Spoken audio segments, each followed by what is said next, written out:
morning. It's August 5th, 2014. It's the 29th day of Operation Protective Edge. At this time, a 72-hour ceasefire is due to take effect, but just minutes before, right now, a massive barrage of rockets was fired from the Gaza Strip to southern and central Israel, including towards Jerusalem. This came after a relatively quieter night when at about 1 a.m. the Iron Dome system shot down 2 projectiles over Ashkelon. Residents in Gaza are also reporting the quietest night since Operation Protective Edge began. Late last night, Israel accepted an Egyptian brokered truce to start this morning at 8 a.m., and several Hamas officials said they had adopted it. An Israeli delegation is expected to leave for Cairo in the next few days for talks through Egyptian mediation for a more permanent agreement.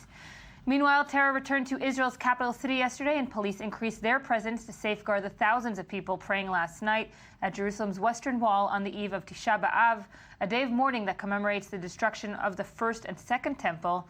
Hours before, 2 separate terror attacks in the city killed 1 person and injured several. With me this morning is Tal Shalev, I-24 News diplomatic correspondent. Thank you for joining us. Dr. Benedetta Berti, INSS research fellow and a lecturer at Tel Aviv University. Thank you for joining us. And Amir Oren, Haaretz senior defense correspondent. Amir, thank you for joining us. We're going to soon get an update from the south where, as we said, a massive barrage of rockets was fired just minutes before the 72-hour ceasefire was due to take effect. Amir, of course, we're used to the ceasefires that are broken. This time, both sides, both Hamas and Israel, seem to think that this time it's going to be a more sustainable one. Yes, Commander Doron Ben-Amo, the spokesman for the southern district of the police in Israel, has reported that up to now there has been no damage and there have been no casualties from this barrage as far as is known. So this might be the last hurrah for Hamas. Actually, even last Friday, Hamas was ready for a ceasefire, and apparently a rogue local commander in the Rafah area restarted the whole mess by the attack on the group, which included Lieutenant Hadar Goldin. This time around, following the talks in Cairo last night, apparently the truce is supposed to hold, and just when the last rocket is fired from Gaza, the last Israeli trooper is supposed to leave Gaza, even though the military keeps its options open to go back if there is any need for that. As we've also heard, of course, from the political leadership in Israel. We're going to get a quick update from Mirav Seville, our I-24 News correspondent. Mirav, you are in Ashkelon this morning. Large barrage just a few minutes ago. Yes, Yael, I just heard you guys call it the last hurrah before the 8 a.m. ceasefire begins, 72-hour ceasefire. And that's exactly what it seemed like here. Our phones did not stop going off with red alerts all across the south and reaching as far north as towards the Tel Aviv metropolitan area, Rehovot and Rishon LeZion. It seems as if the only place we didn't have an actual alarm was here in Ashkelon. But that doesn't mean we didn't hear what was going on. We had several explosions. I counted at least 5 or 6 of them. But after that, you start to lose count of how many you're hearing. The real test is whether or not we're going to get rocket and siren alerts in the next 72 hours. We've seen these ceasefires break down after a half hour, on Friday after 2 hours. So this is the real test. But as we're talking to people, it seems they think this time it's going to be the real deal. And Mirav, of course, Ashkelon has been one of the hardest hit cities throughout Operation Protective Edge. I see behind you that the routine is going on as usual. People obviously are thinking that this ceasefire either might stick or maybe are just indifferent already to the numerous ceasefires that have been declared. Yeah, that's what it seems like from people here. They're saying, you know, if it doesn't work out, it's the 7th or 8th time this is already happening to us. We're seeing less activity because it's also a holiday today, so I can't tell you exactly if it's because of this barrage in the last 10 minutes or because of the holiday itself, but people are continuing with somewhat of a routine as we've seen over the last 4 weeks. Mirav Seville there in Ashkelon, thank you for that update. You, of course, will be updating us throughout the day. Tal, from the Israeli side, of course, this is a ceasefire that perhaps has been called by the Egyptians, but is in Israel's best interest for now. At least that's what Netanyahu sees for the meantime. Well, first of all, I'd like to say that I think the big test is still ahead of us. Everyone is very happy to announce a 72-hour ceasefire, even if this 72-hour ceasefire sticks. The big test is, will Israel and the Palestinians, under Egyptian mediation, succeed to agree to get some long-term agreements and long-term negotiations? And it's not clear this is the situation. The gap between the two sides is very, very big. But yes, the Israeli Prime Minister, yesterday we were talking about two things. One, that all roads lead to Cairo, and two, about the UNRWA incident on Sunday that was a tipping point. These two notions created yesterday a situation in which Israel actually, it was in its best interest to accept the ceasefire. And actually, Israel has been sticking by the Egyptian initiative since it was proposed in the past few weeks, and was also, as Amir mentioned earlier, the Hamas was willing to accept it on Friday. So was Israel. So yes, actually, Israel and Hamas were looking for this solution for a long time. There just wasn't, the exact circumstances that could put it into place. Finally, the Egyptian mediation did fall through, and also the international pressure on Israel, understanding that it's not going to get any less difficult for Israel in the international arena. Both of these prompted Netanyahu to try again and to accept another ceasefire. But Israeli officials do stress this is another chance. If the ceasefire doesn't stick, Israel will respond to fire by fire. When you try to ask exactly what will be the response, that's a bit more vague. But right. In any case, there is a bit more optimism this time than we had in the previous rounds of ceasefire. But still, it's going to be a difficult 72 hours in the upcoming. Yael, the fact that the Egyptian proposal has been accepted by Hamas did cause a change in the Israeli policy vis-a-vis the deployment of the forces, because earlier, over the weekend, the intention was to leave some troops within Gaza, partly because of a military need and partly as a lever over Hamas. Now it is not needed, and the soldiers could be only targets for terror. So the IDF has thought better of it and decided to return all of them. But it is prepared, of course, for any kind of violation of a ceasefire, meaning, as Tal said, it's going to respond to fire. We don't know to what extent. It is, yes, of course. Locally, when there is an incident, obviously the soldiers are not going to hold their fire, but they will not initiate any attack. And even if there is a decision to initiate some operation, it will probably be from the air rather than another ground action. And Dr. Berdi, when you look at the ceasefire proposal and you look, of course, at who's been leading it from the Palestinian side, yes, there were Hamas representatives, but not the Hamas from the military wing in the Gaza Strip. They did give their support or endow their presence there to their colleagues, meaning that they understand now that they're in most of a kind of in a point in the corner that they can't really get out of without accepting this at least 72-hour ceasefire. Yeah, well, first of all, I would say it's not a surprise that military commanders were not negotiating a ceasefire. That's not part of what they normally do. That's something that they would delegate to the political leadership in Gaza and to the political bureau, because technically speaking, the political bureau is supposed to command. Even, of course, after the incessant criticism over Khaled Mashal being outside of the Gaza Strip, leading from there, leading from his five-star hotel and so forth. Absolutely, which is part of the whole design. The leadership was split in order to prevent the leadership to be targeted and decimated at the same time. So the fact that part of the leadership in the diaspora is the case till the early 90s. So the criticism is a bit, shall we say, it comes a few decades after the actual initial splitting of the leadership. But going back to the military wing, it makes sense for them that this is a point in which they can go behind a ceasefire, given not just the content, which of course needs to be worked out in the details, but most importantly the process. And that's where we go back to the political leadership. The idea of 72 hours ceasefire followed by negotiations is not so new. What is very different here is this time Hamas feels consulted, feels involved, and therefore they can save face, they can save credibility, and they can say we've been a part of the process. And that's crucial and makes a big difference between why they rejected it at the middle of July and they went for it now. We're just going to report now that there is a large barrage of rockets now on the southern city of Ashdod. So obviously it's 8 o'clock and 9 minutes, obviously 9 minutes after ceasefire was due to take effect. So we're seeing already the first violation of this ceasefire. And a big criticism towards Hamas, and also perhaps in Israel, Tal, you'll let me know, is that all of this, the ceasefire or the proposal, the Egyptian proposal, could have been settled upon 28 days ago, 29 days ago, meaning that they didn't really get to any kind of point that they can bargain with because they're basically in the same situation with 1,800 dead in Gaza.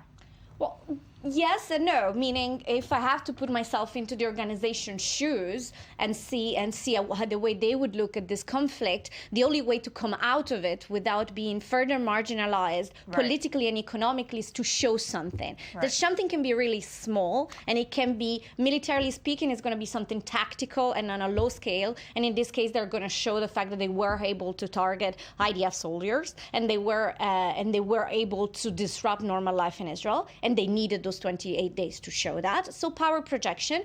And on the political side, it all goes down to what's going to happen in Cairo. At the very minimum, they do need to get back to the 2012 ceasefire terms.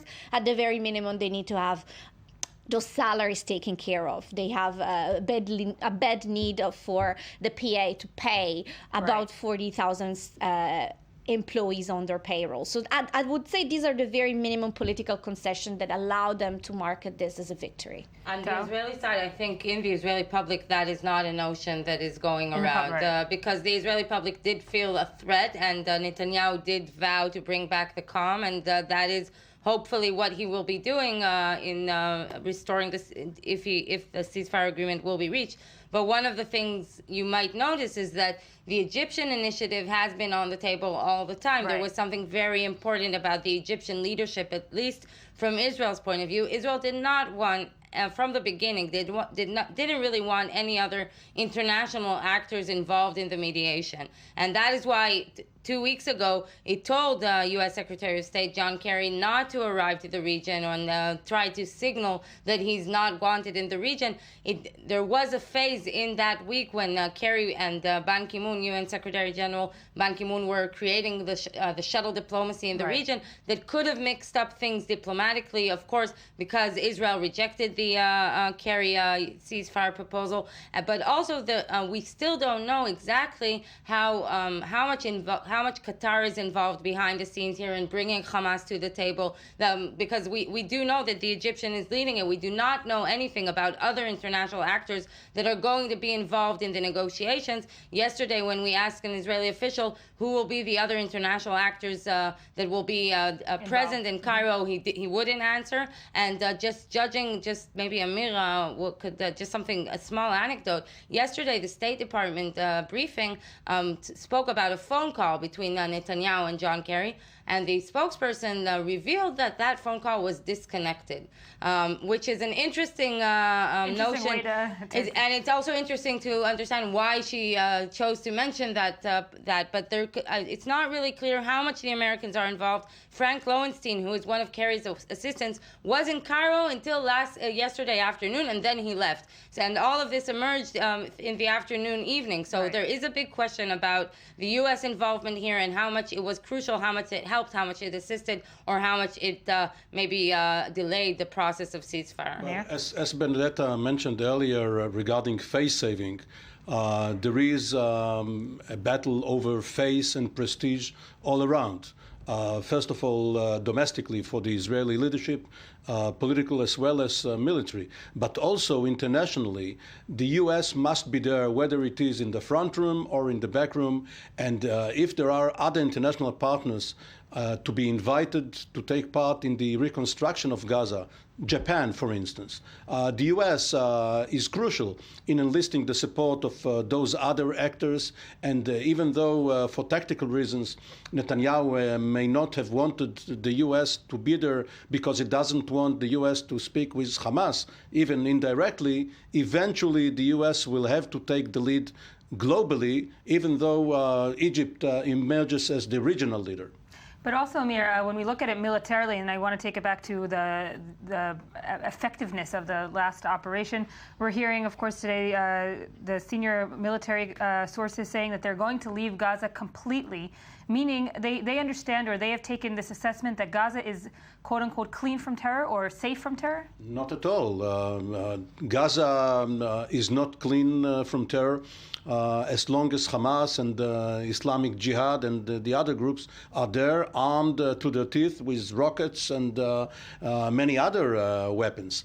But it's not in their interest, perhaps, now to fire them? But the small strip of land occupied by the brigades of the IDF over the last 2.5 weeks, these are to be evacuated, and actually may have been evacuated 5 minutes ago, because the task there was to take care of the tunnels. There was no other task, and whatever skirmishes there were with Hamas fighters were only over the tunnels. If Israel decides to send the IDF on a bigger mission, it will take many months. It will cause many casualties on both sides, and this is not the intention right now at all. So for whatever the IDF was tasked to do, it is over. And they've quantified it this time. Up until now, we didn't know how many tunnels were there, how many tunnels were yes, they but seeking. Now they're saying 32 tunnels have been even this morning, they've been saying some 32. Okay. 31 or 32 tunnels with various entrances and exits.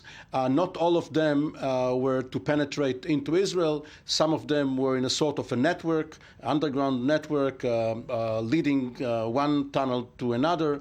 But in any event, it's a very serious and significant achievement, especially for the engineer corps of the Israeli Defense Forces, because they were overworked, but nevertheless managed to demolish and destroy so many tunnels over a relatively short time. So they deserve all the kudos. And of course, another aspect of this was the amount of combatants killed versus civilians. And yesterday we spoke to the IDF spokesperson, and he wasn't able to quantify the number of Hamas operatives versus women and children. Now this is also going to have to come out as also for Israeli military victory, but also to tell the Israeli public, this is what we've done for 29 days, not only tunnels. Well, there is an estimate of some 800 to 900 Hamas fighters among the 1,750 or so casualties altogether on the Palestinian side. So it means that at least 800 of the Palestinians killed were civilians, women, children, and others. Now, many of the Hamas fighters killed were taken out by air. But others were killed in the fight over the tunnels and over the row of houses, the very front row or rows of houses in the neighborhoods where the tunnels were dug, were booby-trapped and were held as military positions. Even though you see destroyed houses, they are, in effect, former military positions held by Hamas. And under the rubble, there are still bodies of unaccounted for Hamas fighters, which, who knows, may bring up the number of Hamas fighters killed to 1,000. And Benedetta, when you look at the military achievements posed by Israel, the tunnels and perhaps some of the combatants killed, Hamas is going to go back to the Gaza Strip, and it's going to have a strengthened position than when it went back, if we go back to before the operation, correct? Well, militarily speaking, there's no question that Hamas has been weakened. But also on the Gaza Street. On the Gaza Street. Okay, so, that largely depends on what happens in Cairo. That's what I was mentioning before. It depends on what kind of terms, what kind of concessions Hamas manages to obtain. Because there is no question that even before the beginning of this round of confrontation, Gaza was in dire economic straits. There was a very deep financial crisis, very deep problems in terms of water, in access to clean water, sanitation, electricity, entries of basic goods. So all these are demands that are going to be negotiated in Cairo, and hopefully from Hamas's perspective, and I would add from the perspective of the civilians in Gaza, Cairo will take care of going back to the 2012 terms, which indeed foresaw an opening, gradual opening of the crossing. So the Gaza Street, I think, will respond to concessions. I think right now there is a very deep divide within Palestine. On the one hand, of course, the focus is on Israeli actions. on the other hand, there is a debate and there is criticism towards Hamas. But overall, I would say that in times of war, and this is something that happens in Palestine as well as in the rest of the world, people tend to stick together. But what is unprecedented, and the division is maybe less felt, is that the Cairo delegation was made up of many different factions of the Palestinian population, and it was led really by Fatah. And that's very important. We'll see how that unfolds in the future, but I would argue that one of the main gaps in the previous attempts to negotiate was not to involve the PA enough, not to put them at the center stage, which I think it's not a smart political move, because as it is, President Mahmoud Abbas and the PA are already in a situation of crisis, and they're already perceived quite negatively, I would say, on the Palestinian street. So I think excluding them from the negotiation would further contribute to a marginalization that wouldn't benefit anyone. And then there's a unity government still standing, which would be a natural vehicle for carrying out reconstruction or for delivering funding to Gaza. But what Benedetta has just mentioned regarding the earlier rounds was not a matter of oversight, of Netanyahu forgetting that there is also a PA. Israel wanted to split Gaza from the West Bank. It wanted to have two separate Palestinian entities and to have the Gaza split rather than the Gaza Strip. But also, just to note, for Netanyahu, this is the third time he will be handling indirect negotiations with Hamas, even if Hamas is just a part of the delegation. And just to remind, this is a man who built his career on non-negotiating with terrorists and using a strong hand against terror. Right. And Netanyahu is could be one of the points that he will be attacked by from his contenders from the right. The fact that Israel is again negotiating with Hamas is even if it's indirect, is unacceptable from some parts of the right-wing parts of the coalition. And it's not even negotiating. We haven't even got to the negotiating part. This 72-hour ceasefire is a intermediary solution. There's going to have to be talks, and as we said earlier, an Israeli delegation is going to have to go down to Cairo to actually make a more sustainable agreement. Well, that's supposed to happen within the 72 hours. It could happen at any moment. The plane could be on its way to Cairo. You mentioned 3 times that Netanyahu has negotiated with Hamas,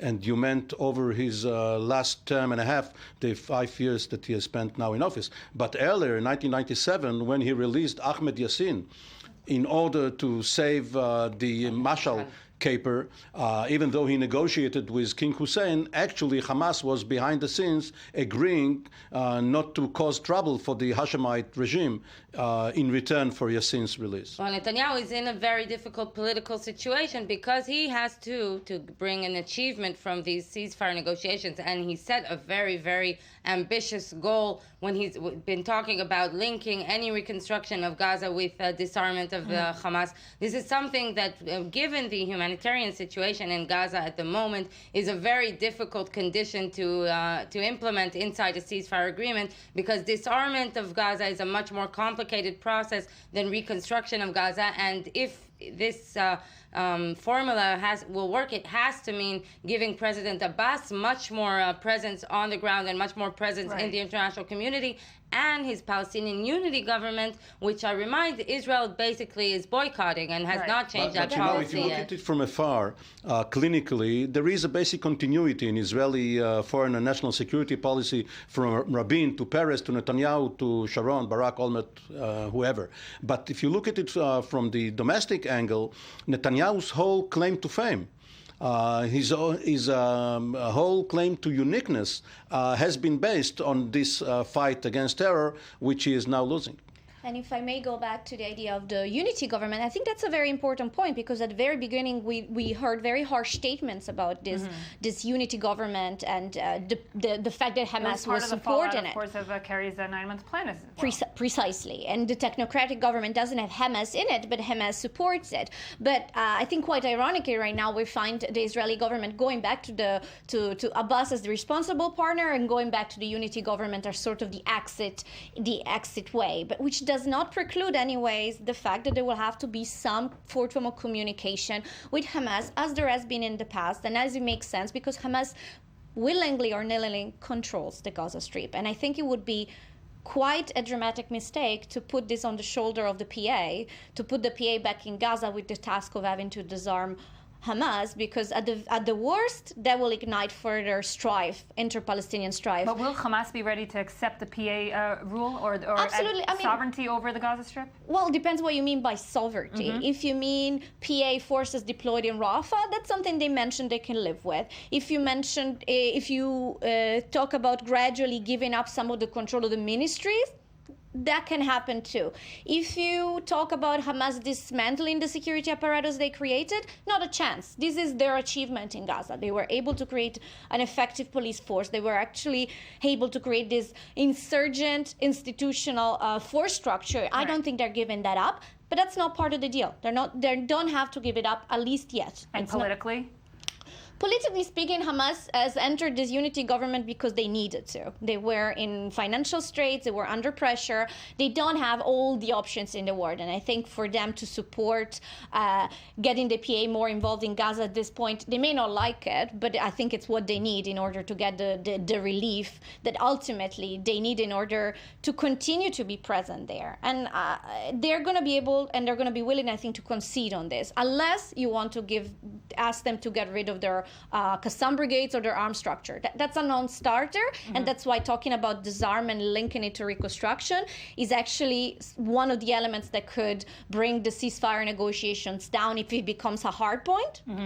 And in terms of military goal, the goal of disarming permanently Hamas is, I think, very, very hard to achieve, especially if Israel does not foresee itself staying in Gaza. Israel would want Hamas to impose its authority on Palestinian Islamic Jihad and the other organizations. So it is back to this game of wanting Hamas to be too weak to confront Israel, and strong enough to impose order on the others. But the nightmare for Netanyahu is that his critics from the right, and you are going to host one shortly, will say that he is now speaking with Abbas, who is actually the political wing of Hamas. Not in the sense that Haniya and Mashal are, right. but actually but Mohammed Def is fighting, and Abbas is talking and reaping the benefits of the fighting. And eventually, if I may add, Netanyahu hasn't been really one of the big critics towards this government is that this operation specifically, that there isn't a long-term strategic plan exactly to any initiative, any idea, any new idea. And this is the point where people are going to try to start asking, okay, what's next? We don't want to come back to this situation in another 2 years. You have proved it. We see that militarily it's not working. So what is the political plan? And Netanyahu's government does not have one, and it's not clear that this specific coalition can actually have one and agree on a long-term political plan. And it's interesting, perhaps maybe public opinion is not pushing them for a political plan as well, and that might be one of the factors. I want to thank all of you for this panel. We're going to take a quick break, and we'll be back with more I-24 News Morning Edition special broadcast this morning, day 29 of Operation Protective Edge.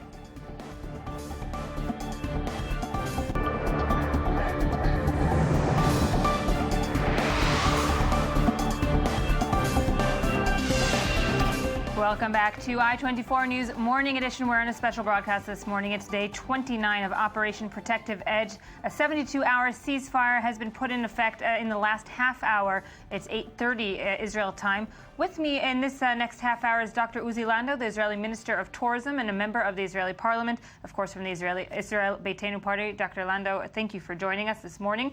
Still with me is I-24 News diplomatic correspondent Tal Shalev and Haaretz senior defense correspondent Amir Oren. Thank you both for staying with me.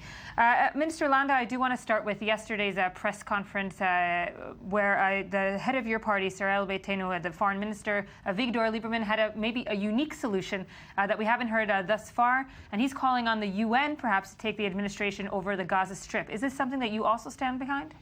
Well, he mentioned that as part of possible future solutions. Right. The fact of the matter is that throughout our history, whenever the United Nations was involved here in any kind of an arrangement, it always failed. Even if we look on the Security Council Resolution 1701, right after the Second Lebanon War, it was a resolution that instead of trying to provide and bring tranquility and calm and safety to the north, It was something behind which the Hezbollah terror organization just equipped itself and brought itself today to the level of 140,000 missiles, perhaps more than that, which is further destabilizing this entire area. So as far as this might be perhaps a possible future option, I think it is just very low on the list of priorities.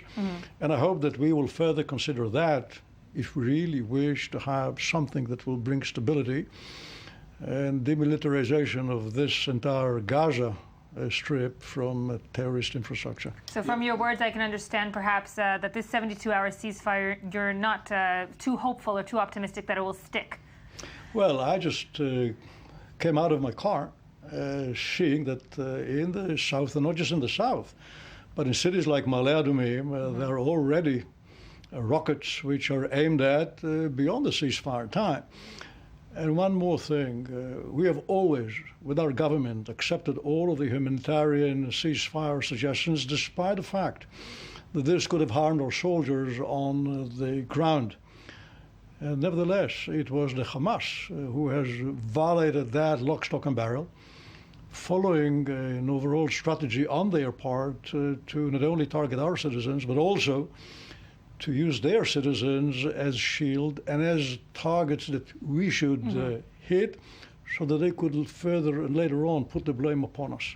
But isn't it also within Israel's interest to find a solution that's not military-based or perhaps political-based? Because at the end, of course, it's not in our interest to keep our soldiers inside the Gaza Strip. We've been in that scenario. Well, of course. In fact, the fact of the matter was that 9 years ago, in 2005, we have withdrew totally all of our forces to the last inch of the armistice line over there. And we hoped that perhaps the Palestinians and the Gazan citizens will choose to turn Gaza into a Middle Eastern Hong Kong, something that is flourishing. By contrast, through democratic election, which were monitored by President Carter, they voted democratically Hamas to not only become a prime minister of the Palestinian Authority all over, but in Gaza specifically, they had a huge majority. So today what we see is not just a Hamas organization, terror organization, which is in Gaza. We de facto see a Gaza de facto sovereign state with the Hamas government, which is, since 2005, launching rockets against us. And this round of hostilities is just one throughout many. Perhaps should I add something which I believe is important for the entire perspective of who Hamas is. It is not just Hamas terror organization against us, Israel here. Hamas is no different than Al-Qaeda in Syria, than Hezbollah in Lebanon, than ISIS in Iraq, than Boko Haram in Nigeria, in Mali, in the Horn of Africa. You just name it. We speak here about just one variation of a general theme of extreme radical Islam, which is fighting and challenging the Western civilization, the free world, all over. Here, basically what we are doing, upon defending ourselves, we are also standing and defending and protecting the very basic values of the free world. This is the same battle. Amir? Several remarks, if I may. First of all, Israel, of course, should not give its protection to Hamas and allow it to vouch for its safety, but the last rockets were fired 10 minutes before the ceasefire. It's only half an hour or so since the ceasefire started, but as far as Hamas is keeping its word for 35 minutes, it does. Now, one's heart goes out to Minister Landau, the Minister of Tourism, because obviously you would like to welcome tourists, not rockets. And hopefully this is what is going to happen. But regarding Minister Lieberman's UN proposal, it's a wonderful proposal. There are only two parties who are not going to accept it, that is the UN and Hamas. No country in the world represented in the UN is going to send its troops to become targets for terror in a place which is not going to accept it, and Hamas will not wish to have UN supervision, even though the Palestinians have always wanted to internationalize the conflict. But when you mention the failures of the UN, it is only half correct, because UNEF, the United Nations Emergency Force from 1957, after the Sinai campaign and the Suez campaign, was actually in place for 10 quiet years, and it was only because of the Secretary General, U Thant, who succumbed to President Nasser's wishes. I'm sorry? Do I listen properly to what you say? No, I haven't finished it, please. The Secretary General's authorities were taken from him following the Six-Day War, and it is now only the Security Council, which is of course governed by the powers, which can allow forces to be stationed or removed. So if one goes along with Lieberman's proposal, it wasn't a proposal made by this studio. It was by your political leaders. There is some merit in it, provided the parties accept it. I have to correct you on that. Please Between do. 57 and 67, you had United Nations forces in there in Gaza. They didn't have any effect whatsoever. The only thing that held the tranquility then was Israel's deterrence. On the minute, at the second that hostilities started over there, the UN forces vanished. And so was the case even now in the terminals in Rafah, where we had Europeans that were supposed to monitor and make sure that there is no weapons coming through into Gaza, when they were threatened by the Hamas like that. Sounds They like left the internal place. opposition in Israel Beitenu to the leader's proposal. One thing, well, first of all, I have to correct the very basic data that you are bringing up with respect to the effectiveness of the UN forces which are here. Secondly, when it comes to different political suggestions, we will deliberate all of that. And I don't think that that this is the real proper place just to bring internal Israeli politics into debate. I'm quite sure that with all of the things that I've just mentioned, it will be agreed upon in my party, and we'll just have to see whether this is something that can work. My opinion, based on past, is that if we really wish to have something which is meaningful, at the bottom line, we can trust ourselves only. Meaning, of course, Minister Lando, is this security cabinet and is this prime minister taking Israel to a place that is not secure in your eyes? Because, of course, he's also taking into account the international community, which we haven't mentioned up until now. Well, we have to be in touch, of course, with the international community, but the bottom line is what are going to be the real arrangement, and I should make it clear. We are now targeting or going for a demilitarized Gaza area, and this will have to be linked back to back to the rehabilitation of this and the development of this particular place. Because how without does that happen? How does that happen on the ground? What's the practical plan? How does that happen? Netanyahu has been talking a lot about this link, but he does. When you ask practically, Hamas will just agree to disarm. That's not That's not realistic. Well, that's true. If Hamas will not agree to disarm, then following the logic, which I think is true by our Prime Minister, we should not make it possible for Gaza to really become a Middle Eastern Hong Kong. But if we wish to have Gaza as such, well, it must be clear that like Hong Kong, it must be demilitarized. Maybe it's a Middle East King Kong rather than Hong Kong. Well, that's what it is now, and that's why we have to protect ourselves. So you are for preempting Hamas when Hamas tries to get its house in order on the military side and get more rockets and more weapons to attack Israel. Your suggestion would be not to wait idly by, but to preempt and start another round. My suggestion is, of course, the basic commitments that our government has to the protection and safety of all of its citizens. The rest is a matter of timing, of strategy, and whether or not we should do it militarily or diplomatically. Obviously, we would like to do it diplomatically. But when you deal with those twins and those like the Al-Qaeda and ISIS and the Boko Haram, Well, we are not in Central Europe. If we were to have French or Swiss or Dutch people as our neighbors, long ago there would be here peace. But Mr. That's not Minister, the case. it seems that the Israeli policy is quite the opposite to what you say, because Israel fears the chaos in Gaza following the downfall of Hamas and the emergence of world jihadi groups. Meaning Hamas is the best, worst alternative. Oh, come on. Many of us, I believe an increasing number of us, I hope a majority, does not accept that anymore. This was, by the way, the same kind of debate we've had here 12 years ago, before the operation Chomat Magen, how is it? Defensive shield. Defensive shield. We didn't want to go to the Kasbah of Shechem, of Nablus, to Jenin, to Kalkilia and Tulkarem and all of those places. But the ongoing massacres on our streets force us to enter all of these places. And we were asked also then, okay, who will follow Arafat? What will be after?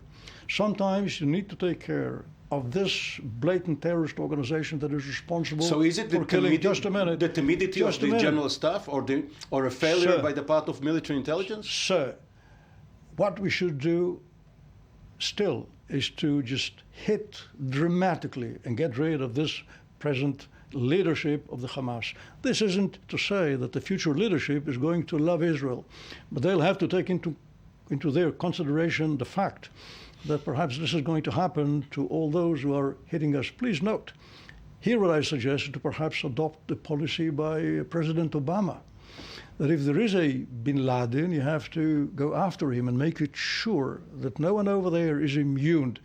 And what is more, I think, is important, this is just one part of what we have to do to ensure stability. And the other parts are not to let terror infrastructure, that is missiles and tunnels and other such ideas, develop here. Well, that's, of course, I wanted to differentiate between what is tactical for Israel to do, which is tunnels and so forth, and what's strategic for Israel to do in the long term. And some will say military, any operation will not cut the dragon's head off the rest of the body. You said some say.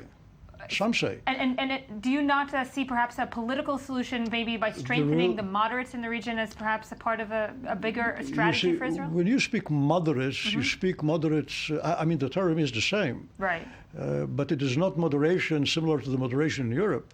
Sometimes you see the moderates here, which are basically strategically not different than those who are considered here to be extreme. I am not going to involve myself in the internal Palestinian decision who is going to be their leader. Let them decide. I do not want to run their business. I do not want to be in their highly populated centers. I want to ensure that any government they are going to have will stand for peace and stability. Otherwise, we are going to do whatever necessary to protect ourselves. This must be clear. And again, I want to have a diplomatic and political solutions. But sometimes, unfortunately, the other party will not be persuaded to go into diplomatic solutions unless there is a military step that is going to disproportionately extract from them a much higher price. May I engage Minister Landau on another matter? For the last 44 years, with several ceasefires in between, there has been a Landau in the Israeli cabinet. You're a second-generation minister, right. And your father was a minister in 1970. And you are well versed in the relationship between the political echelon and the military and intelligence echelons. Do you think that the advice given the cabinet by the general staff and the intelligence community was sufficient in the run-up to this campaign and during the campaign? Well, once this campaign will be over, I believe we'll go into all of these details. I am not amongst those who suggest to run all of the differences and perhaps different opinions, which are all, by the way, legitimate. To do this on the table in the media during the time of operations, I suggest to do that later on or perhaps be behind closed doors. And when we look at it politically, throughout the operation, the public opinion has been overwhelmingly for this Operation Protective Edge, and there most definitely will be some kind of backlash now on the Prime Minister for deciding on the ceasefire, both from the right and, of course, maybe even further within his own security cabinet. Do you see this as a political also opportunity to sway public opinion in favor of the next elections that will come up? At the time that this operation still goes on, despite of the fact that we have now a ceasefire, I don't think that our decisions and behavior should rely or should be based on politics.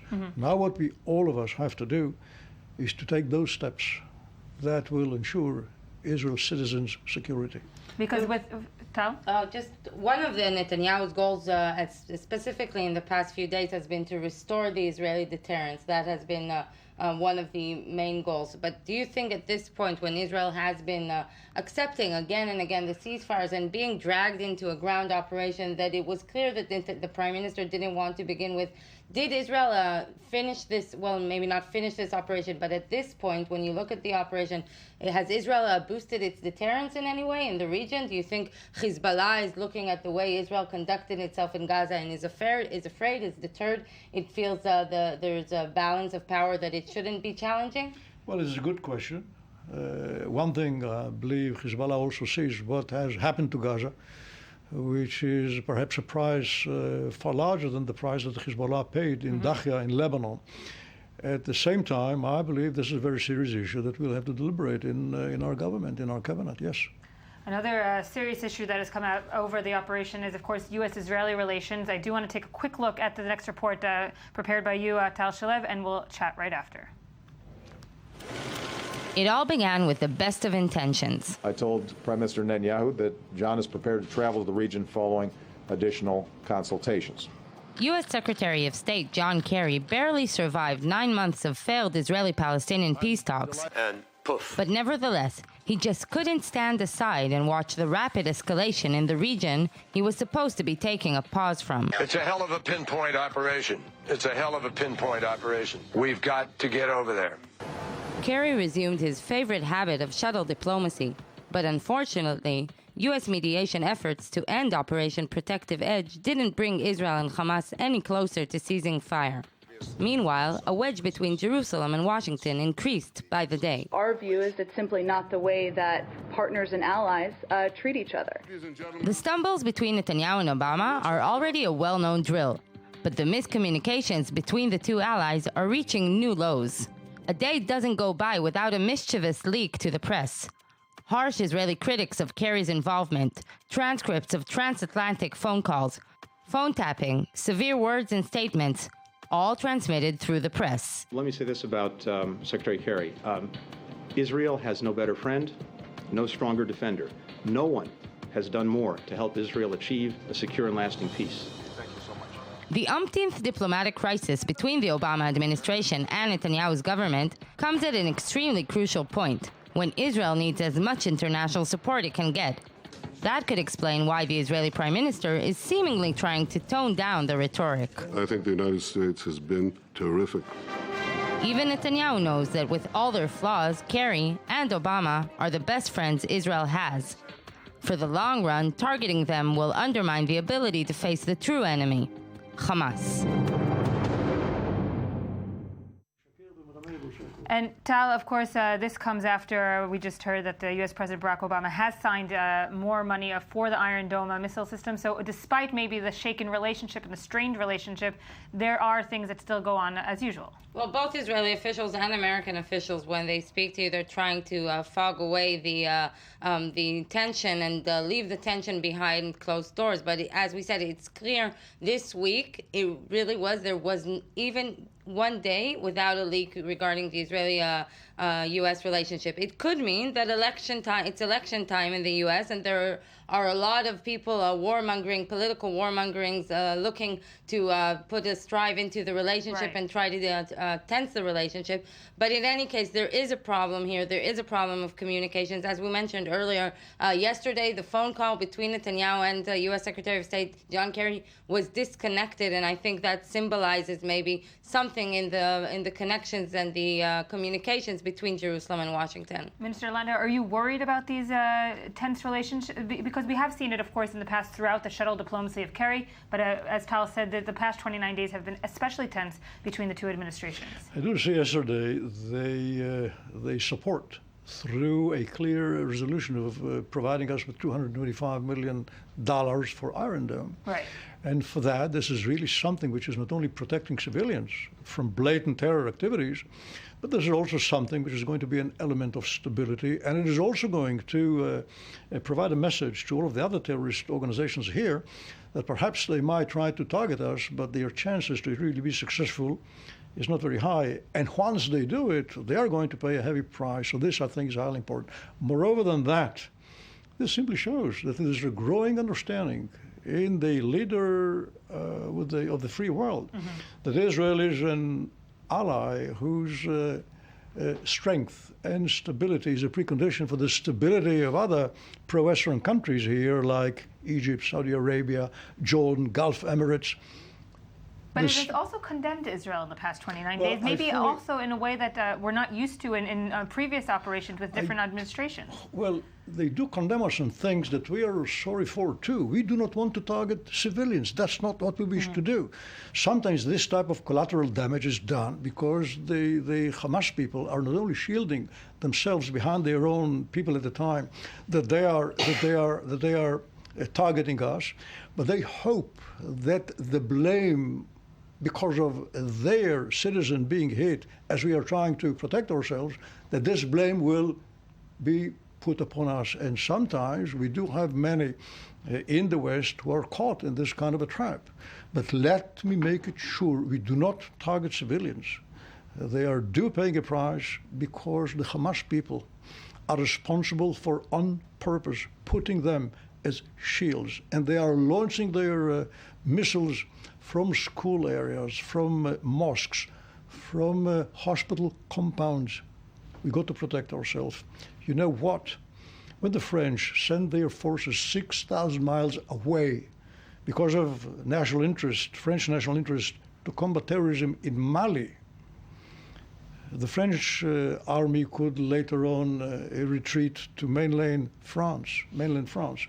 We here don't have this kind of luxury. Right. Yes, we have it just on our border. But this does come on the heels of reports that the UK and Spain are withholding arms deals with Israel. Is that worrying, of course, to the Israeli government, seeing that these are allies of Israel, very close allies of Israel? Well, we would like, and I'm quite sure we will be able to persuade our British friends that basically we are doing here as a lonely outpost of the West, as bastion of democracy, basically the battle that every free country is today in. But do you feel that you're convincing the international community in that kind of... It's a new paradigm that Israel is trying to... not a new paradigm, but Israel is trying to bring in this paradigm regarding the Hamas, to compare Hamas to ISIS, to compare Hamas to Al-Qaeda. But still you see that the international community is much more appalled and outraged from what is happening in Gaza than from what is happening in Syria and Iraq. So something in the paradigm it's not really parallel. Well, let me tell you something, that if I believe in a model which is true, which is honest, which is fair, which is just, this is what I'm going to do. And I hope eventually that well-intentioned people and clever people in the West will eventually understand what is really happening here. This is not Central Europe. It's different.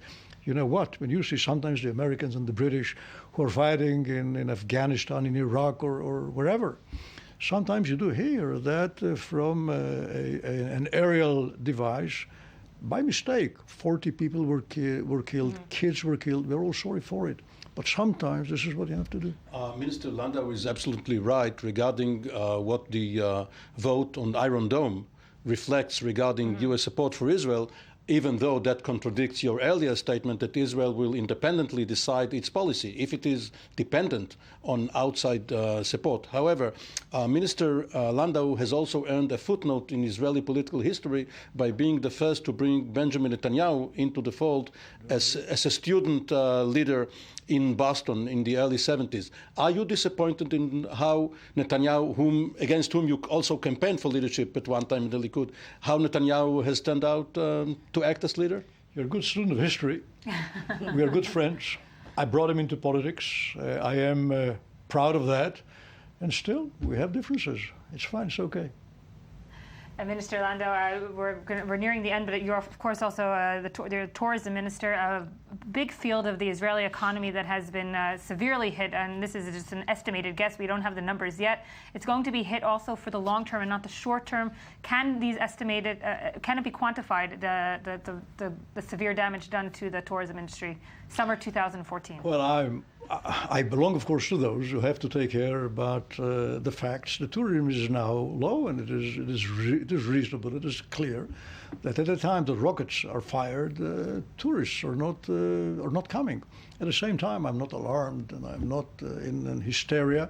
We do have this history of the last rounds, and after a few months, all that did revive itself. And Ben Gurion Airport has been delayed at least for a day during this fighting. Ben Gurion Airport still is perhaps one of the safest airports in the world, and perhaps other places in the world with flights of leading airports and carriers, well, perhaps are less secure. We do believe in what we do. And when it comes to tourism, what we are now trying to boost is, of course, internal terrorism. And we say to our folks, just now, despite of anything, this is the time to be a tourist in Israel. This is the time of vacances. We say that. Right. We need it. We want it. And as the terrorists are trying to just push us into our homes, just to let us remember in the future that during this couple of months, we spend time on running to shelters? No. We are continuing to run our day-to-day life in the same routine. We are going to enjoy our vacations. We are going to do it in this country just now, and we will boost up our economy because of that. Go out and take a vacation. That's the message. Minister Lando, thank you for now. Minister Lando, thank you for joining us. We have headlines, and we'll be back.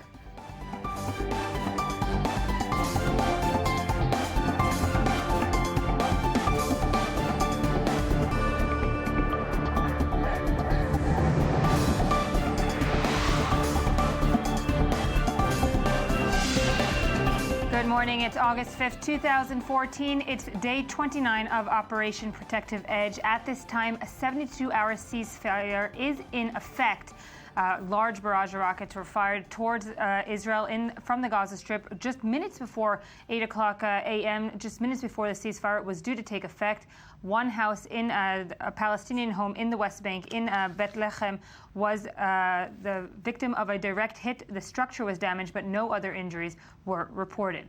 Late last night, Israel accepted this Egyptian brokered truce to start this morning at 8 a.m., and several Hamas officials said they had accepted it as well. An Israeli delegation is expected to leave for Cairo in the next few days for talks through Egyptian mediation for a more permanent agreement. Meanwhile, terror did return to Israel's capital city yesterday, and police have increased their presence to safeguard the thousands of people who were praying last night at Jerusalem's Western Wall on the eve of Tisha B'Av, a day of mourning that commemorates the destruction of the First and Second Temple. Hours before, two separate terror attacks in the city killed one person and injured several others. With me for this next segment is Arad Nir, Channel 2's Foreign Affairs editor. Thank you for joining us. Morning, Gideon Bromberg, Israeli director of Friends of the Earth of the Middle East. Thank you for joining us. And Dr. Yair Hirschfeld, a key architect of the Oslo Accords and director of the Strategic Dialogue Center at the Netanya Academic College. Thank you, sir, for joining us. Arad, I do want to start with you. We've been talking about, of course, throughout the morning of this Egyptian brokered ceasefire, and one of the biggest questions that was raised actually from Palestinian sources was, couldn't we have agreed to this without going into 29 days of combat? Well, what have we agreed upon? I don't know yet. A ceasefire. Yeah, well, there's no doubt that this is the original proposal that was offered by the Egyptians 3 weeks ago, a few days after the conflict, the current escalation started. And it remains to be seen why the sides, or mainly the Palestinian side, the Hamas, accepted it. The proof is that the last to accept the proposals were the Hamas people, midnight. They were the last to announce, the Hamas in Gaza, they were the last to announce that they accept the proposal.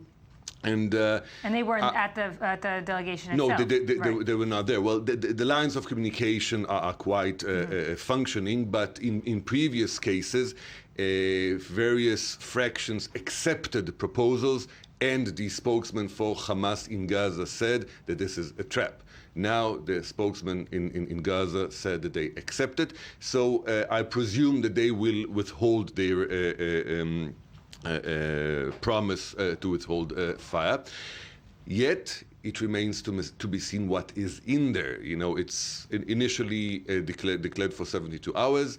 You know, best case scenario, it's a timeout, 72 hours timeout. If it will be extended, it is remained to be seen, because Israel was not willing to discuss any of the original Hamas demands. Hamas was not willing to withdraw any of its demands. Nevertheless, Israel initially said that it will not withdraw its troops from Gaza. This was Hamas Gaza demand, and Israel obeyed. Right. This morning we are being told that there are no Israeli troops remains within the lines of the Gaza Strip. So if I am to define the situation, you know, we like to see who's the winner, who's the loser. We are in a timeout. It's a draw. We are even. There are no winners, no losers for this particular time. Right. Because We'll of course, evolves. a more sustainable solution will have to be negotiated, and that we will see in coming days when Israel sends its delegation to Cairo. But it's interesting to note, perhaps, the background forces throughout the past 29 days. We've spoken about Turkey, we've spoken about Qatar. Do you know of any imminent intervention in the past 24 hours by different countries? Because the Palestinian delegation was made up of a very colorful, I would say, group of factions, almost unprecedented in their... diverse. Very diverse. And almost unprecedented in their actual being and meeting together and actual, wanting to create a solution for Hamas. I think that the main player this time were the Egyptians. The Egyptians. Which one would say they were the main player from the beginning? They were the main player from the beginning. You know, we made a whole circle and we got back to square one. Right.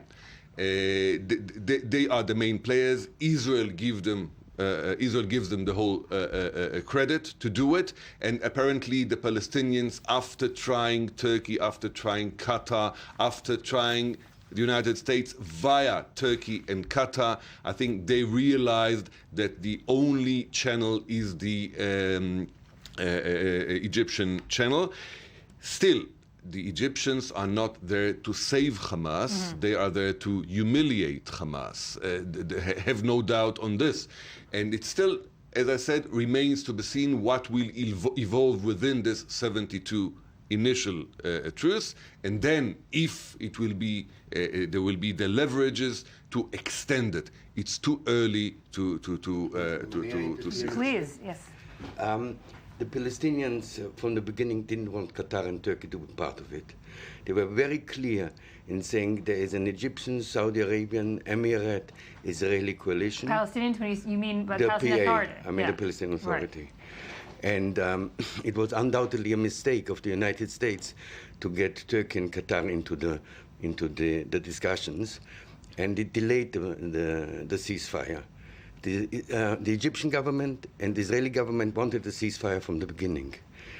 And because Qatar and Turkey was involved, it was made it impossible to come to an agreement.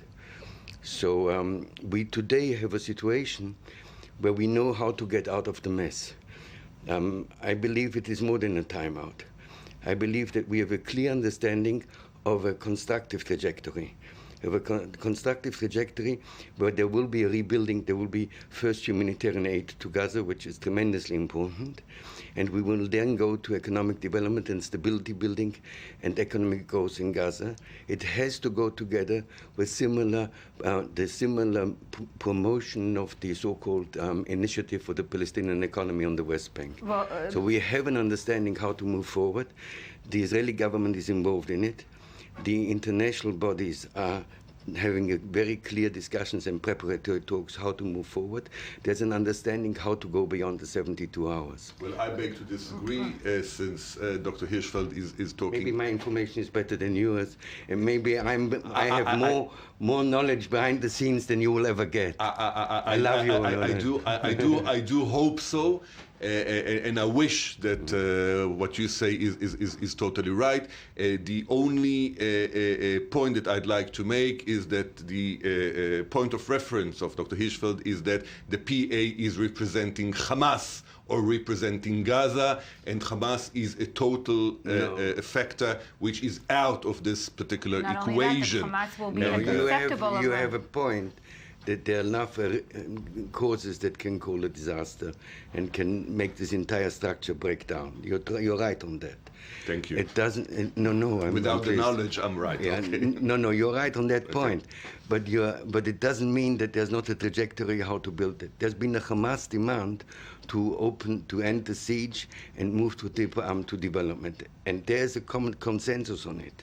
And the question is, will the Hamas choose to go for development and growth for Gaza, or will they choose to be part of the terrorist alliance of the world and to undermine everything and destroy everything possible on the earth? And I don't know, and you don't know what choice they will take. If they will take the bad choice, you're right.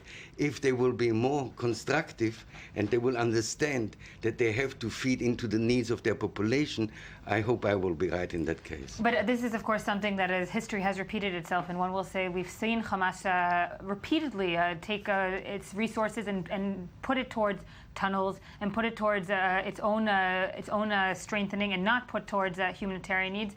And Israel, and you can see this in public opinion polls, is quite frankly frustrated with trying to deal with Hamas, and they are going to perhaps need to look at Palestinian Authority President Mahmoud Abbas for help, but it's not quite clear if Hamas is going to be accepting of a Palestinian Authority president. Life is always difficult. There are always unclear situations. Right. There's been a change in Israeli government policy. There's been a policy of siege. There's a policy of trying to prevent the PA to play a role in Gaza. Mm-hmm. Both this has changed. Our Prime Minister is speaking of a major development plan for Gaza, and then using numbers that are far above what is needed. They're speaking of a many billion-dollar development plan for Gaza. This is the main interest actually of the Hamas too, and actually definitely of the people of Gaza, but it's also the interest of Israel, of Egypt, Saudi Arabia, and the others. We have been told, not sure if this is true, but we've been told that Saudi Arabia was willing to make a major effort to make this development plan happen. So we have a chance to move beyond the timeout to something more constructive.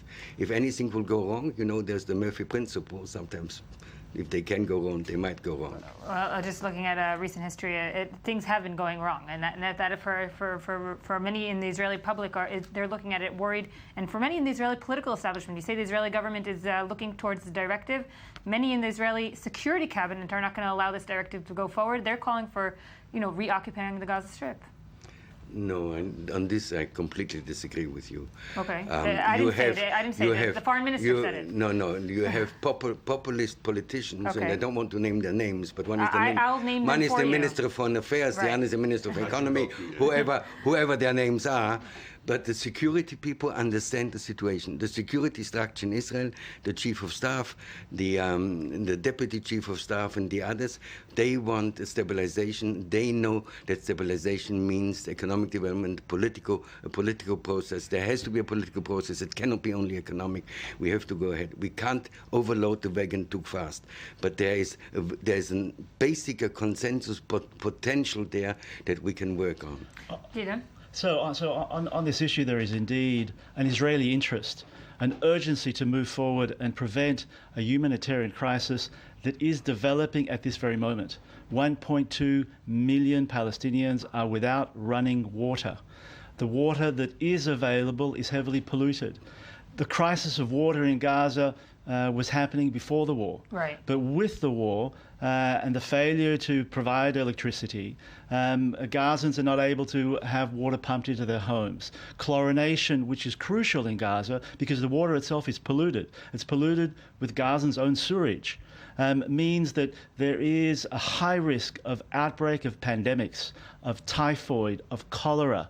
It's in Israel's interest to prevent a humanitarian crisis which could develop in a matter of days. Because of its own self-interest of preventing a humanitarian crisis in Gaza, but also because pandemic diseases don't stop at the border. Is that something that Israel government doesn't understand as of today? I mean, they have these figures. They know these figures as well. But obviously, they need groups like yours to push them. Absolutely. And we're pushing and we're calling. But I think there's also an understanding. I think that one of the reasons why Israel didn't go into Gaza was because it didn't want to take on the responsibility of having to deal fully with the humanitarian crisis was developing. So now we have the opportunity.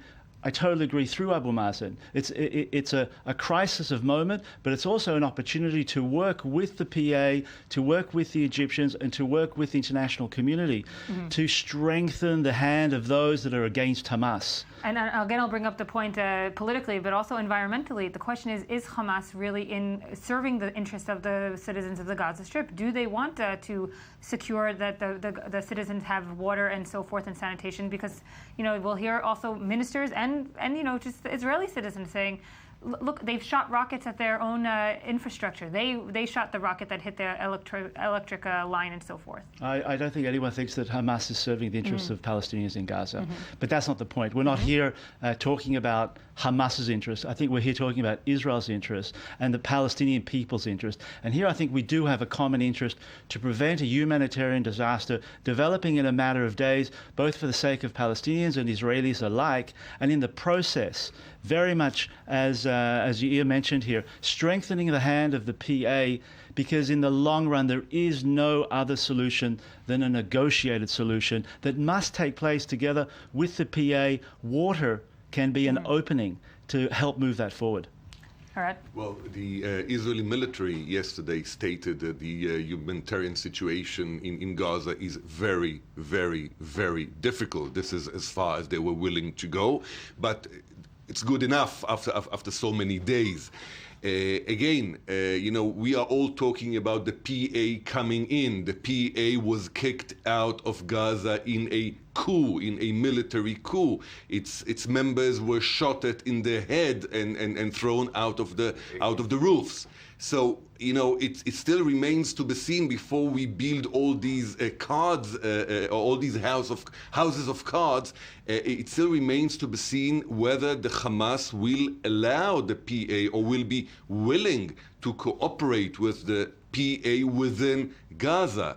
And then, if this will be made, then the sky is the limit. No, there's no doubt. But this is the burden. This is the burden of truth. So on the issue of water, the PA has actually been in control of water resources in Gaza throughout. Hamas never controlled water management in Gaza. So the PA is there on the ground in Gaza today when it comes to water. So there's an opening. Employees are not being have not been paid for so many days and so many weeks and so many months. The PA employees have been paid. It's the Hamas employees that haven't been paid. It's the PA that continues to control on water, and this is the opportunity, and it's an opportunity that serves Israel's interest to continue to strengthen it, and no one's naive. It has to be done together with the Egyptians. It must be done together with the international community. They hold all the purse strings. Hamas has no money. Hamas has been clearly revealed as not serving the interests of the Palestinian people in Gaza. Tremendous suffering. 1.2 million people don't have water. This is the opportunity to strike in a humanitarian, sensible manner that strengthens Israel's interest and the PA's interest together. So what withholds it? I mean, why doesn't it go further? There is an ongoing structure that is working. The last time, Brigadier General Baruch Spiegel organized the entire humanitarian structure. Today, Brigadier General Baruch Spiegel has been working on it. There's a security structure established by the IDF in coordination with international organizations. The way to work is, you're right, the PA cannot do too much in Gaza because they've been thrown out. The way to let the PA work in Gaza is that the PA will work together with international organizations, with the Red Cross, with United Nations, with USAID, with all other international organizations which are already on the ground. So there is a structure that we can work on. There is a way to pay the salaries. There's been one payment of salaries, there's been one-time payment of salaries 2 weeks ago, which is far less. They have to get far more salaries being paid. If the salaries are not going paid, it means there's no structure, no governmental structure. We're in a very serious humanitarian crisis. It's not only the water, it's over 400,000 people without houses. Dr. We have not Hirschfeld, enough. I'm just going to get a quick update. I apologize to cut you off from Mickey Rosenfeld, the Israel police spokesperson. Mickey Rosenfeld, thank you for joining us this morning. We're just into the ceasefire, of course, just an hour and a half into the ceasefire. But yesterday, Jerusalem, was the capital city of Israel, was hit by terror again. How has the Israel police been responding since? The Israeli police are continuing the search for the terrorist who fired a number of shots and seriously injured that soldier. Different units are in and around the different Arab neighborhoods as well. Yesterday evening was relatively quiet, and our units only responded to a number of spontaneous incidents that took place in Jabal Mukaber, and that's as part of the investigation is continuing. What I can confirm this morning is that in the Temple Mount area, there were disturbances and stones were thrown out. Police officers at Mugrabin Gate, who responded by entering in the Temple Mount area, took control of the situation very quickly, and all the security arrangements have been made in the Old City for thousands of Israelis, Jewish people that are visiting the Western Wall for the fast Tisha B'Av. And yesterday, of course, we heard reports of Tel Aviv police combing the area for a security incident. Is there any leads on that? There was a phone call that was received by a suspect. Immediately, police units patrol different areas in Tel Aviv, and we heightened security. Obviously, we're not taking any chances whatsoever, but the investigation into that incident is also continuing this morning. Mickey Rosenfeld, the Israeli police spokesperson, thank you for joining us this morning. We do have to break very quickly, but I do want to end with you, Gidon. When you look at the humanitarian situation, I think on all sides it's very clear that it's very dire. Is there self-criticism also from within your Palestinian colleagues and Jordanian colleagues to the situation on the ground? Do they also see themselves as perhaps culpable? Oh, they're very angry with Hamas as well. I mean, they see Hamas as being a disaster for the Palestinian cause. They're no supporters of Hamas. They were never supporters of Hamas. It doesn't mean that they don't have criticism towards Israel as well. We really have an opportunity. There's a pipeline that was recently completed to bring water from Israel to Gaza. That pipeline has remained dry for the last year. It's a pipeline to Nahal Oz. It could provide 10 million cubic meters of water to Gaza tomorrow, not to strengthen Hamas, but to speak to the Palestinian people of the goodwill, of the vision of Israel for neighborly relations in peace by strengthening the PA. That's our call today. We need to respond to the humanitarian disaster that if we don't respond to it, will bite us back. Gidon, thank you for joining us. Dr. Hirschfeld, thank you for joining us. Arad, thank you. We're going to take a quick break and we'll be back with more of the special edition here on I-24 News.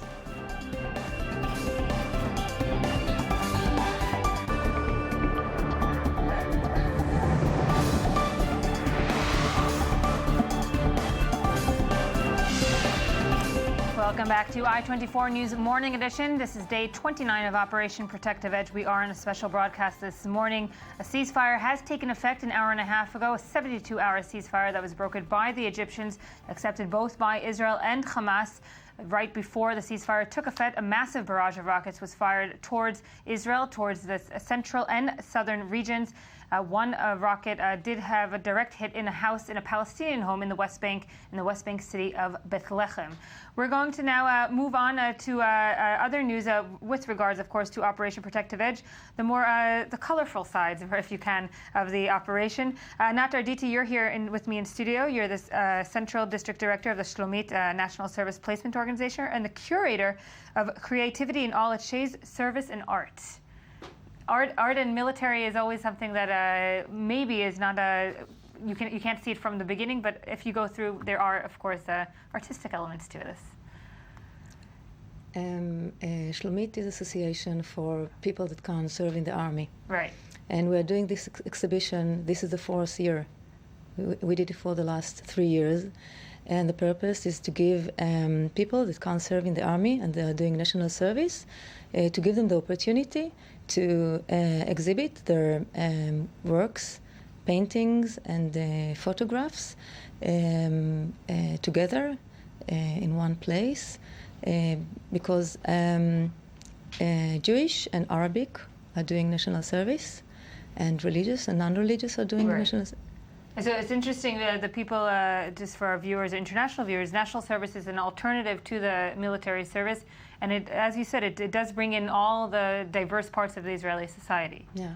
And what, this exhibit now, where is it being shown? In Bet Zion America. Here in Tel Aviv, yeah. And during the Zohar Gallery. Has the operation in the south affected maybe or influenced perhaps the art that you're seeing this year as opposed to other years? No, because the exhibition began before this war. And what is the main theme that you would say you see within the exhibit? What are people really, through their art, expressing in this year? They bring in themselves as they see themselves as artists. Everybody brings his own works. We don't give them any specific theme or, and we just, our work is to make one complete exhibition that will be aesthetic with you did say that the art was, of course, created before the operation. Yeah. But obviously, the message that this shows today during the operation is probably stronger and something you couldn't even foresee. Yes, of course. Well, we live in Israel in all the time in special conditions. And one of the main purposes of Shlomit Association is to mix young people and to let them know each other, Arabic and Israelis and Jews and Muslims and Christians. So I think that exhibition is one of the ways to show it and to express the different, perhaps, colors of Israeli society. Yeah. And thank you. With us all today, this morning, is Amir Ben David, I-24 News Economy Magazine editor. Amir, thank you for joining us. Good morning, Yael. So we happy ceasefire. Happy ceasefire. Well, we spoke earlier to the tourism minister and heard about how his field is being hit very, very badly, severely by the operation. But there's other things happening in the economy in Israel that are quite positive. Yes, there are positive signs. The most interesting story, recent story, is the story of Mobileye, an Israeli company that was IPO'd on Thursday in NASDAQ very successfully. They raised $890 million, and in the first day they will rise by 48% to a net worth of $8 billion. Which is quite extraordinary, and bear in mind that they do it during a war here. Right. It's been much awaited, though. Mobileye was they were much awaited, but going to the market when the international media is all focused on Gaza with all this the horrible scenery that we've seen is not a regular thing to do. And they did it, and they did it very successfully. It was not only the most successful IPO in the history of Israeli high-tech, it was the most successful IPO in America this year. Wow. A high-tech IPO. So it's quite extraordinary. We made a video explaining what is Mobileye, what are they doing. We made it for the Economy magazine. Let's take a look. The next report. More than $1 billion. That was the amount Israeli company Mobileye raised in its public debut on the New York Stock Exchange. The share price increased 48% to $37 on its first day alone. The IPO will allow the company to expand Mobileye internationally, going to allow it to invest in new markets while continuing to develop its technological products. להמשיך את הפיתוחים של מוצרים טכנולוגיים. But what exactly is Mobileye? You could call it an accident prevention system for the road. Utilizing a camera and artificial vision, the technology can detect other vehicles, pedestrians, and even roadway signs. If a driver exceeds the limit, for example, Mobileye makes a sound, alerting the driver. We live in a time when the driver can be held by $500,000 more than anything in his conduct. This is actually a kind of protective eye. Mobileye, therefore, has the ability to thwart many accidents. We can prevent 500,000 injuries and save 8,000 lives. And automakers are apparently convinced. Expect to see Mobileye technology in your BMW, Volvo, Hyundai, or General Motors vehicles. So, Amir, we can draw conclusions perhaps that, yes, the economy is affected, but only certain parts of the economy. The startup scene in Israel and worldwide was not affected. We can split the economy to two, like always, to microeconomy and to macroeconomy. The macroeconomy is very well. We can see it through the IPO of Mobileye. We can see it through the fact that the shekel is very, very strong, as strong as it's been since 2001. And the meaning of the shekel being strong is that there are a flow of foreign currency into Israel, and that means that the international investors are confident that the situation in Gaza will soon be over. Right. They are not afraid to invest in Israel, to buy real estate in Israel, to buy stocks in Israel, and so on. This on the macro level. On the micro level, there are a lot of very sad stories. The stories of small businesses in the south, right, that we will hear a lot in the coming days. Because the finance minister has been relatively quiet with regards to the economy right now. He's been very political, and this is what the finance minister do. This is his job to be calm. But the fact is that I just collected some data about taxi drivers that lost like 50% of their income this year, and this because of lack of tourists, and because of the fact that a lot of Israelis stayed at home, reduced their consuming, they didn't went out to restaurants, and so on. And we will feel the effect in the coming months. It will not stop just because the fire had stopped and now everything will change. It's not going like that in economy.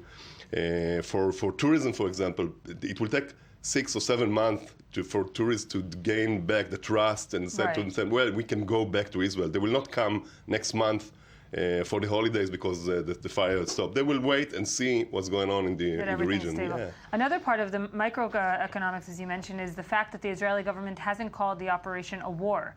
And that gives all kinds of economic incentives. Yes, this is the kind of a bureaucratic decision not to give payments to small businesses, to farmers, to restaurant owners, and so on and so on. So it's a political decision. It's a political decision, and we'll see a lot of pressure on it, I guess, in the coming days in Israel. Because on the one hand, they said it's a war when there was a threat that a soldier was kidnapped. They all say, yes, he is a prisoner of war. Right. At the same day. So if it's not a war, how can it be a prisoner of war? They use it sometimes like that and sometimes like that, depending on what this situation is. And investors that have been looking towards Israeli companies, have they been deterred from investing during this time? Mobileye, of course, is it a success story, a Cinderella story? No, it's not. It's not a Cinderella story. There were 4 IPOs, 4 biotech Israeli IPOs just this 2 weeks on that one. Yes, and we can see another 4 are coming to the end of this year. It was very big. It was a very successful one, but it was not. Israeli companies raised hundreds of millions of dollars during the war from international investors. Wow. Well, despite that, and then one last part of the tourism that it does connect to the tourism is, of course, that 24 to 48 hours ban on the Ben Gurion airport.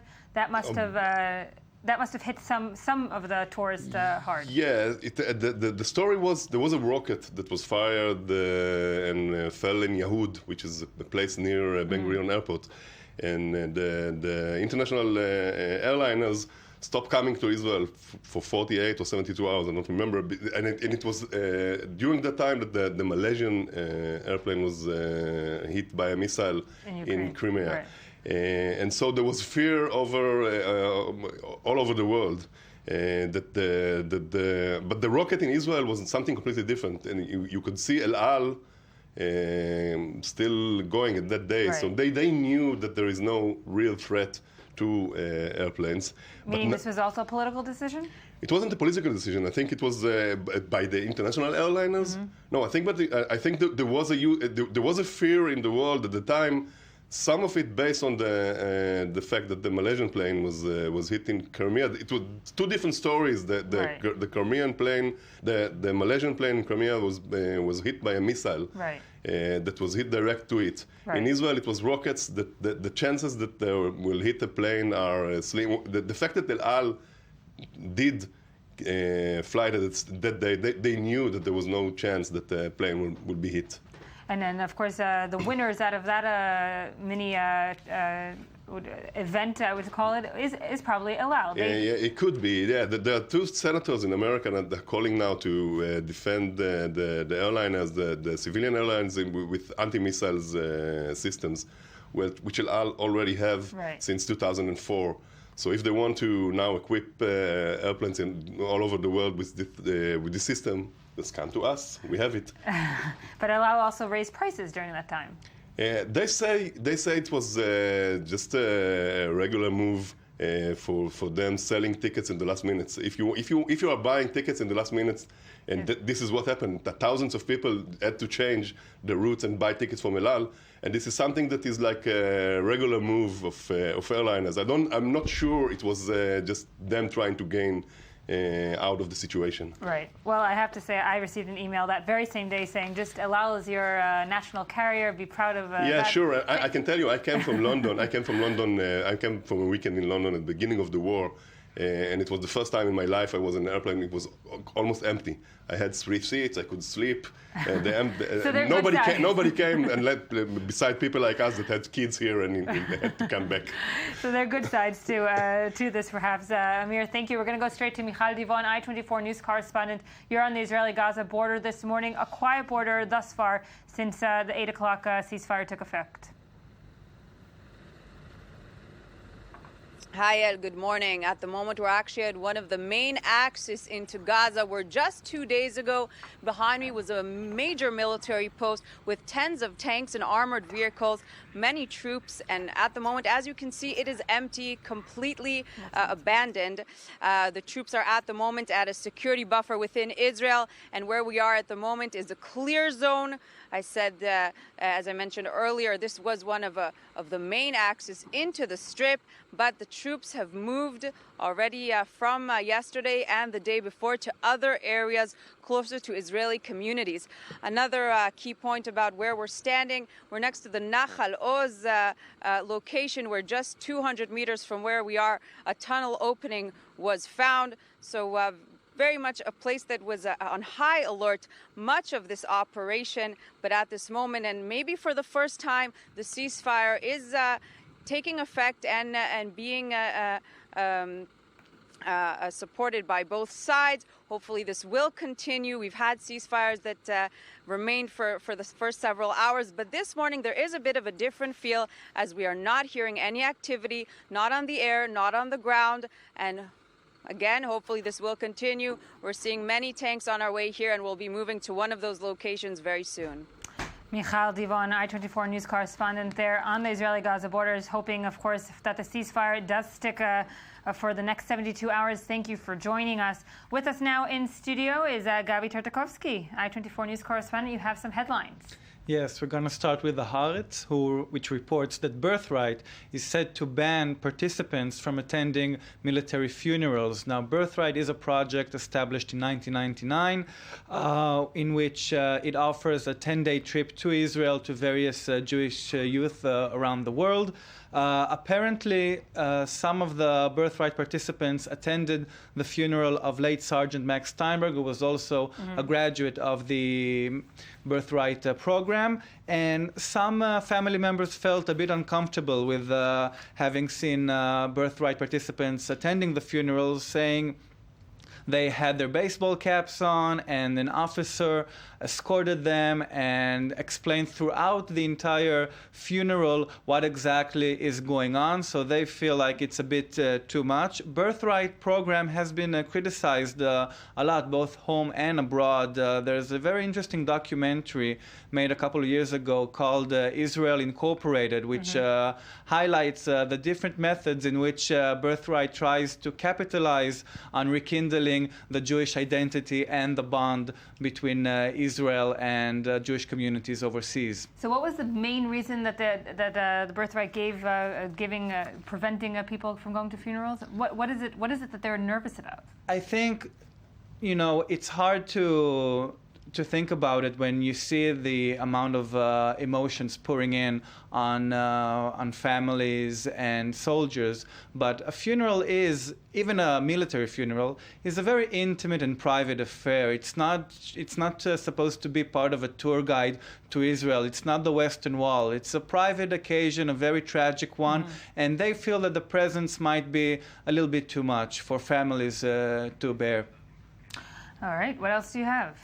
Well, the Times of Israel reports about a recent study which shows that Israeli teens' mental health worsens when Arab-Israeli conflict does as well. This recent study was published in the Journal of Traumatic Stress. I'm sad to say there is such a journal. Okay. Professor Michelle Stone of Tel Aviv University said a very interesting conclusion. It's the chronic conflict climate, more than the acute violent sporadic incidents, which seems to erode mental health. There is an alarming correlation between the conflict and various mental health symptoms, such as anxiety, depression, obsessive-compulsive disorders, interpersonal activities, and so forth, and various phobias as well. Now, the study has shown that the worst crisis for teens' mental health was between 2001, 2003, the Second Intifada, and the 2006, 2007, right before the escalation in the Second Lebanon War. Right. Now, this goes well beyond post-traumatic syndromes. We're going to see a lot of disorders and psychological abnormalities in Israeli teens in years to come, and this study does not examine the effect of this current operation of Protective Edge. It's a 14-year study which shown recent conflicts. So there's bound to be a very dramatic effect on Israeli teens in the future. In the next 14 years from now. And you mentioned, of course, the Second Intifada was a different kind of combat completely than what we're seeing now. There was a lot of suicide bombings on Israeli streets, and a lot of teens, as you said, that grew up during that time.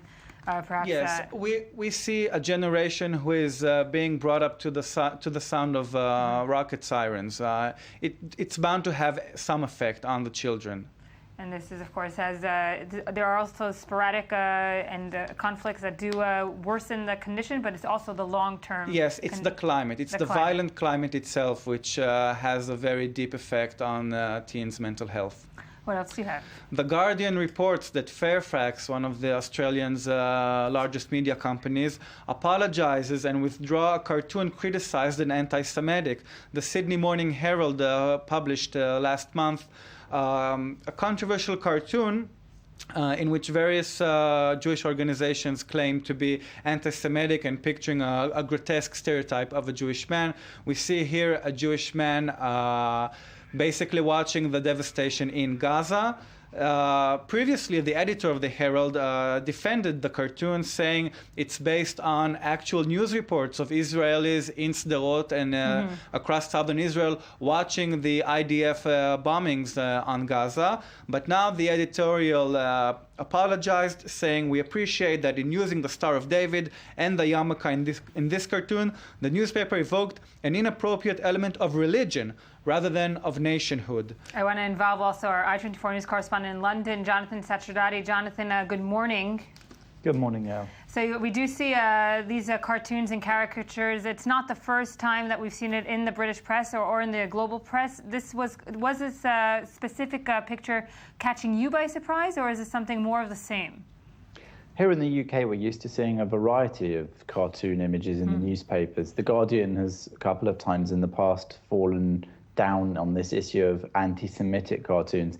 And this time around, the Times newspaper has been quite interesting. It seems to have been alternating fairly evenly between what one might call pro-Israel and anti-Israel cartoons. But specifically crossing a line into anti-Semitism is exactly what's key. And I think that cartoons and press coverage and public action is where we need to look most carefully. There's been a distinct rise in anti-Semitic activity, as you know, in Europe, and we've been reporting on that over the last few weeks.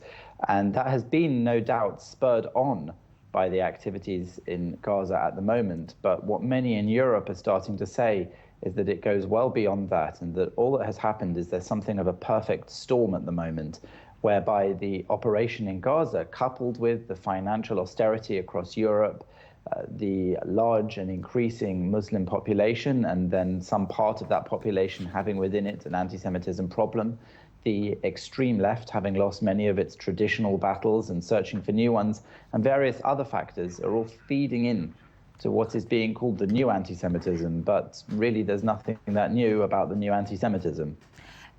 And of course, Jonathan, when we look at the apology that was issued, do you think it's due to public pressure, as you said, or due to perhaps the editorials at these papers understanding that the situation is very, the thin line is getting thinner between this anti-Zionism and anti-Semitism?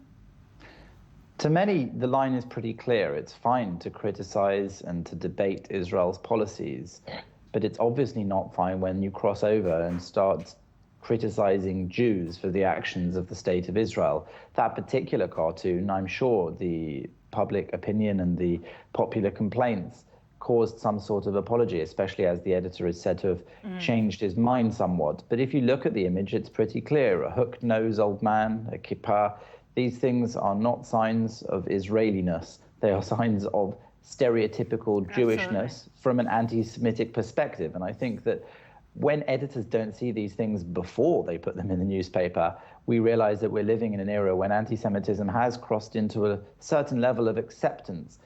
For an editor to even consider publishing some of the anti-Semitic images that one sees today in mainstream newspapers across the world, there needs to be a climate which somehow accepts anti-Semitism, and nobody, from the person who drew the cartoon to the sub-editor to the person who lays out the page to the editor themselves, seems to have noticed a grotesque Jewish stereotypical image being put into that newspaper. Indeed. Gabi, what's your next headline? The next headline is Newsweek's latest cover story titled Exodus, Why Europe's Jews Are Fleeing Once Again. It profiles the Europe's entire Jewish community, saying there is a rise in extreme right all over Europe, attacks on Jewish establishments, especially in France and Belgium, even Sweden. A survey published last November said that 29% of European Jews are considering immigrating as they do not feel safe. 76% said anti-Semitism has worsened over the past 5 years. And they're taking mostly Jews coming from France and Belgium, right? Yes, but it does profiles the Jewish community in Hungary, in the UK as well. They try to explain this recent change in climate regarding the Jewish community as saying that things have gotten worse since the 1979 Islamic Revolution in Iran, the war in Bosnia, and also just the hardships of immigration. I mean, there's a new generation of Muslim immigrants to Europe, and sometimes they channel their own frustrations onto the Jewish community and the state of Israel. Jonathan, I want to let you jump in here. We, of course, have heard about French Jews making a quote-unquote exodus. Would you say exodus is perhaps maybe too strong a word to describe the UK Jews? Well, things people say are slightly better here. We haven't yet experienced anti-Jewish terrorism on the scale that they have in France. But that's not for want of trying. As that Newsweek article does point out, there have been several plots and attempted attacks on Britain, many of them targeting synagogues or Jewish organizations and institutions. And to some, it seems inevitable that this might happen, especially as we read in the news here more and more of the phenomenon of British Muslims going to Syria and Iraq to fight. And these people will be coming back with a training in potentially in terrorist activities. And then those people will be here within the UK, and there's already a fear of being able to monitor all the people coming back from fighting in Syria so that they won't be able to carry out those sorts of attacks. We know that Jews are targets of Islamist attacks, and that terrorism of that sort does often target Jewish institutions, organizations, and buildings. It's already the case, as the Newsweek article points out, that Jewish community buildings have to be guarded and secured in a way that others don't. I mean, the article refers to £2.5 million given by the government through the Community Security Trust here, which is a Jewish-run organization dedicated to looking after the security of the Jewish community. And that money is distributed by the CST to schools so that they can hire guards. Now, when you think about the actual idea that Jewish schools need these guards, they need barbed wire around their perimeters, they need cameras and alarms, to an extent that other schools don't, you have to worry about what's going on in that society that makes that necessary. And I think those things mean that British Jews are certain that they're not yet receiving the level of overt violent anti-Semitism that perhaps our neighbours over in France are, but I don't think anyone's complacent that it can't come here and that it won't come here. Jonathan Sacherdati there in London, our I-24 News correspondent. Thank you for that input. Gavi Tartakovsky, thank you for that press review. This was the end of our special broadcast here at I-24 News Morning Edition. It's day 29 of Operation Protective Edge. As we said, ceasefire has been in effect now for almost 2 hours. It's part of the 72-hour plan for the next few days. We will be updating you throughout the day here at I-24 News. I'm Yael Wisner-Levy. I'll be back tomorrow.